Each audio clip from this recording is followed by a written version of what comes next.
kuvuka uri impanga cyangwa kuba warabyaye impanga cyangwa kuba ufite umuvandimwe mwavukiye rimwe ni umugisha utangwa n'Imana.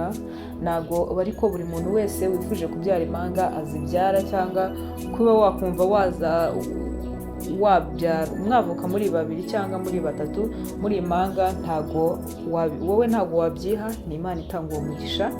Rero tugiye kurebera hamwe ibyamamare cya abasitari bo mu Rwanda, muri uruganda rw'imyidagaduro mu Rwanda bavutse ari impanga, cyangwa tugiye kurebera hamwe ibyamamare by'impanga mu Rwanda, ibyo tugiye kurebera hamwe kuri uyu munsi.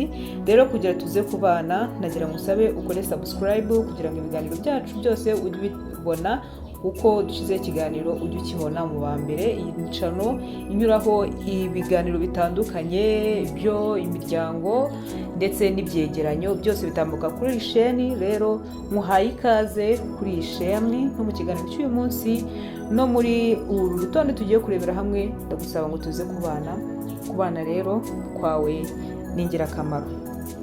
Tugiye kurebera rero hamwe ibyamamare byo mu Rwanda by'impanga, cyangwa tuzi abantu babaye abasitari mu Rwanda bavutse ari impanga, bafite impanga.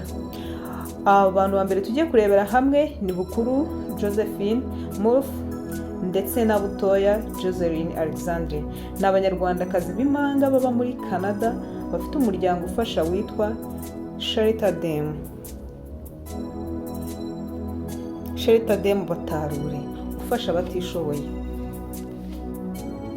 Mu mwaka wa 2013 bakaba barahawe ikibanza na Perezida wa Repubulika Paul Kagame ubwo hari muri Rwanda Day yaberaga muri Toronto muri Canada. Aho ngaho niho Perezida Paul Kagame bamusabye ikibanza arakibaha cyo kugira abaguriramo imishinga yabo. Rero baje kongera kugaragara muri Rwanda Day yabereye muri Washington DC muri Leta Zunze Ubumwe za Amerika. Baje kumushimira muri iyo Rwanda Day bari baje kumushimira yuko ikibanza yakibahaye. Bari barakimusabye muri 2013 aza kukimuha muri Rwanda Day iheruka, ubwo ni imbere 2024 nibwo yaje kugera. Rero babaye ibyamamare, turabamenya, turabakurikirana. Urumva bari bafite n'umushinga cyangwa umuryango wo gufasha abatishoboye mu Rwanda. Twaje kubamenya bituma baba abasitari kandi ari impanga, ari abadamu babiri beza bafite urukundo bafasha. Rero twaje kubamenya cyane cyane muri Rwanda Day ubwo iherutse, ubwo bari gushimira Perezida wa Repubulika. Umwanya wa kabiri tugiye kurebera hamwe abakecuru cyangwa abamama bakuze. Kumwita umukecuru kwa umuntu buriya ufite abuzukuru aba ari umukecuru, ko urumva afite umwana umwita kaka cyangwa nyogokuru, afite umuntu abereye nyogokuru. Rero uwo muntu abakuze ni abakecuru babiri. Rero ni n'abakinnyi ba filimi, ari Kanakuze Marisiana ufite izina rya Isilamu ya Salima, ndetse na Kakuze Cecile ku izina rye rya Isilamu ni Sauda. Izi mpanga ebyiri, aba bakecuru b'impanga bose baracyariho kuri ubu ngubu, kandi bose bo bafite n'utuntu tw'udushya bagiye bihariyeho, kuko umwe yabyaye Cecile wamenyekanye muri filimi nyarwanda, akaza muri filimi yamenyekanyemo cyane Amarira y'urukundo, Kigali si Kigoma, Zirara zishya. Izo ni filimi yagiye amenyekanamo kuko ari n'abamumenye cyane nka Marigarita. Muri filimi Kigali si Kigoma niho twamumenye cyane, ubwo yakinagamo yitwa Marigarita niho twamumenye cyane. Rero uwo nguwo Cecile yabyaye abahungu 5 n'umukobwa umwe. Impanga ye ari we Marisiana yabyaye abakobwa 5 n'umuhungu umwe, bose babyaye abana 6. Urumva ni ibintu byababaye. Urumva nyine abantu b'impanga kubyara abana 6 nyine ukumva harimo wenda, ariko urumva nta kibusane cyane kirimo. Umwe yabyaye abahungu 5 n'umukobwa umwe, undi abyara abakobwa 5 n'umuhungu umwe. Urumva nta kandi kagashya ko ku mpanga bahuriyeho. Rero muri abo bana banabyaye harimo abo bita babyariye igihe kimwe, kuko bavuga ko hagati ya bose bagiriye ku gise kimwe, bagiriye kwa muganga rimwe kubyara. Abo bana rero bavuga ko nabo ari impanga, kuko umwe yabyaye amurushaho n'iminota itageze kuri 5. Urumva ko ni ikindi gitangaza cyababayeho. Urumva ibintu byinshi bagiye babihuje, bagiye bahuje ibintu byinshi. Abo rero ni abandi ba star twamenye kubera filimi, cyane cyane wamenye Cecile wamenyekanye nka Margarita muri filimi zagiye zitambuka twakunze, ari z'amarira y'urukundo ndetse n'izindi. Izindi manga ku rutonde tugiye kurebera hamwe ni Impinganzima Joseline ariwe gakuru na Ngwino Ndebe Josette niwe gatoya.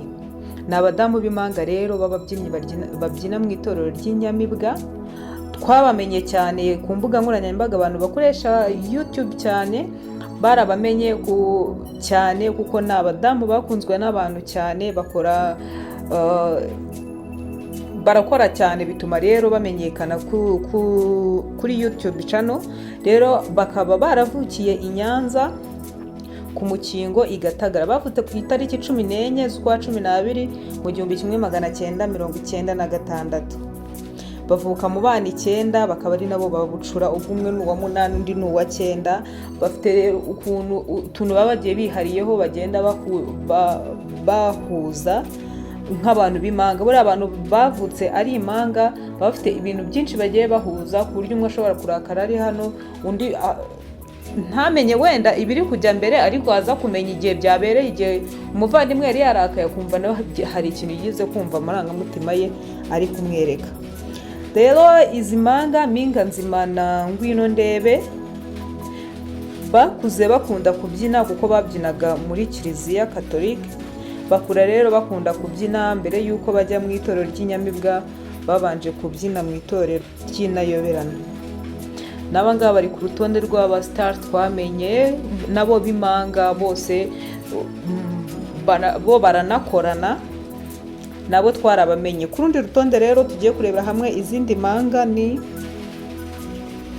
ubundi iyo uri umusitari niyo ubyaye abana baba abasitari, noneho bikaba akarusho iyo ubagaragaje mu itangazamakuru tukabamenya, nawe n'abana baba babaye abasitari. Niyo mpamvu kuri uru rutonde nashyizemo n'abana b'abasitari, abasitari babyaye imanga. Bone nubwo ababyeyi babo batari imanga, batavutse ari imanga, ariko bo ubwabo bakabyara imanga. Uwa mbere ni umuhanzi Riderman. Ni umuhanzi wamenyekanye mu njyana ya rap. Ni umuhanzi benshi badatinya kuvuga ko ari umwami wa rap mu Rwanda. Ni umuraperi ukunzwe cyane mu Rwanda. Rero nawe yagiriwe umugisha wo kubyara imanga z'abakobwa. Riderman n'umugore we Nadia babyaye imanga z'abakobwa beza cyane. Umwe yitwa Landa, undi akitwa Kamba. Undi musitari wabyaye imanga ni Ketchup wamenyekanye cyane muri filimi y'uruhererekane y'Abamenya series itambuka kuri YouTube channel. Nawe yamenyekanyemo rero, naho yamenyekaniye cyane, turamumenya, turamukunda, ni umukinnyi mwiza, ariko nawe afite na chaîne ya YouTube ye. Nawe rero yabyaye abana 3, abana imanga 3, umukobwa umwe n'abahungu 2. Umukobwa yitwa Haula, abahungu umwe yitwa Mikhail, undi akitwa Talha. Nawe rero ni umusitari, ariko yabyaye abana b'imanga. Rero iyo uri umusitari ukabyara abana, n'abana baba abasitari. Niyo mpamvu nabashyize kuri uru rutonde. Abandi tugiye kurebera hamwe kuri uru rutonde rw'abasitari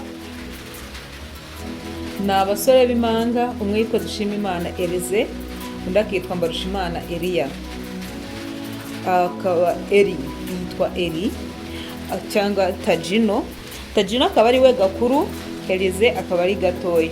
Tajino ni imanga ya Elize yamenyekanye muri filimi z'uruhererekane zica kuri Mascom.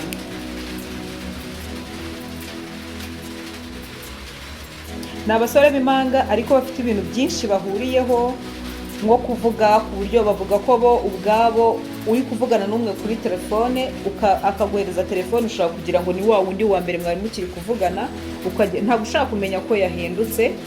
Ndetse bo face ID bakoresha imwe, iyo umwe ayishyizemo n'undi ashobora ayikuramo kandi atari we wayishyizemo. Rero aba basore b'impanga Tajino ndetse na Elise, ikindi kintu bahuriyeho, iyo umwe atameze neza undi abyiyumvamo, bone nubwo baba bataravugana, umwe atameze neza cyangwa wenda hari nk'ikintu gishya cyamubayeho, undi batari kumwe, ariko we atangira ukabona niba ari ibintu bishimishije byiza byabaye ku muvandimwe, arabifiringa akishima, atazi ikintu kiri kumara, ariko akumva muri we arishimye. Baza kuba bavugana nyuma akamenya ko hari ikintu cyiza yagezeho, ariyo mpamvu yari yishimye, ariko nawe atasobanura impamvu yabyo. Rero niyo umwe ababaye wenda ari nk'ibintu bitagenze neza, atari muri situation imeze neza, nabwo undi abyiyumvamo. Aba bastar rero bamenyekanye cyane ubwo umwe muri bo Gakuru ari we Tajino yakoraga amafilimi, akina amafilimi, n'undi tuza kumumenyeraho nawe, kandi bose ari impanga. Undi rero abandi tugiye kureba izindi mpanga z'abastar ziri kuri urutonde rw'uyu munsi tugiye kurebera hamwe ni Bukuru Jennifer na Butoya Shakira. Ni abahanzikazi b'impanga bamenyekanye mu itsinda rya Jaysha, ryamenyekanye mu ndirimbo nka Mabukwe ndetse n'izindi. Bakaba bataramara igihe kinini cyane binjiye mu muziki nyarwanda, ariko n'itsinda ryakiriwe neza noneho kuba ari n'impanga. Burya abantu hari ukuntu dukunda impanga, abantu b'impanga barakundwa cyane. Rero niyo twarabishimiye, ariko nabo ni impanga, urumva baje mu ruhando rw'abandi bahanzi nyarwanda, bakaba bararangirije amashuri mu muziki mukuru w'u Rwanda. Abo ngabo nabo bakaba bari kuri liste y'impanga z'abastar mu Rwanda. Ndetse si bo bonyine, tugiye gusoreza ku basitari ntabwo ari abanyarwanda, ariko nabo twarabamenye kandi turabazi. Akaba ari Peter na Paul, ni abasore b'impanga b'aba Nigeria, b'abaririmbyi bahuriraga mu itsinda rya P Square. Bamenyekanye mu ndirimbo nyinshi, harimo No One Like You, Collabo, Aringo ndetse n'izindi, Personally ndetse n'izindi zitandukanye. Izi ni zimwe mu ndirimbo P Square yakoze twakunze mu myaka yatambutse. Ryabaye itsinda ry'abagabo babiri b'impanga baje kugirana ibibazo baza gutandukana. Kuri ubu ntibagikora nka P Square, ahubwo buri umwe asigaye akora ukwe. Hakaba harimo umwe akaba akora umuziki, Paul niwe ukora umuziki yitwa Rude Boy. Uru ni rwo rutonde twari twabateguriye rw'abastar mu Rwanda ndetse no hanze y'u Rwanda, b'impanga tuzi twamenye. Navuga ngo hari igihe tubona abantu nicyo twamenya ko ari impanga, ariko nakoze ubushakashatsi navuga ni reka mbazane urutonde rw'abastar mu Rwanda b'impanga. Ndetse niba hari abo uri kubona batarimo, uze kunyandikira muri comment umbwire, nabo twakora n'ikindi kiganiro, ariko nyine muze kumbwira abanga ni abastar tuzi mu Rwanda ndetse no hanze y'u Rwanda. Mwakoze rero kubana nanjye, ibiganiro byo kuri Aniza TV Show nakagaruka. Mukomeze kuryoherwa n'ibiganiro byo kuri iyi chaîne. Ndabakunda cyane, kandi mutibagirwa gukora subscribe. Amahoro y'Imana abane namwe.